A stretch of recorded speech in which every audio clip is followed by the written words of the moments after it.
Aujourd'hui, je vais vous parler de l'église de la Canonica. Il s'agit de l'ancienne cathédrale de Mariana. C'est un des joyaux du patrimoine corse. L'histoire de sa construction est liée à une des figures majeures de l'histoire de l'île, Ugo Colonna, comte des Corses. Ce guerrier fameux aurait vécu au IXe siècle.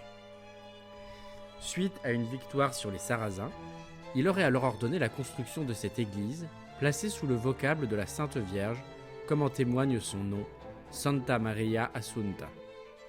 La chronologie, établie notamment grâce à l'archéologie, raconte néanmoins une histoire un peu différente.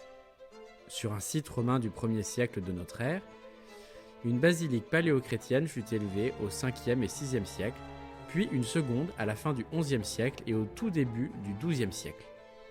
L'histoire du site, je pense que vous allez comprendre, est très mouvementée. L'église fut rapidement détruite, peut-être par les Lombards, puis reconstruite au 7e siècle avant d'être abandonnée au 8e. C'est donc durant cette période troublée que Colonna serait intervenu pour préserver l'édifice. Quand la ville de Pise ramena la paix sur l'île à la fin du XIe siècle, la cathédrale fut rebâtie et assortie d'un palais épiscopal où vivaient des chanoines, ce qui explique le surnom Canonica. Mais dès le XVIe siècle, l'ensemble était dans un état lamentable et il aurait probablement disparu sans une importante restauration achevée en 2000. Élément important, le culte catholique y est toujours célébré.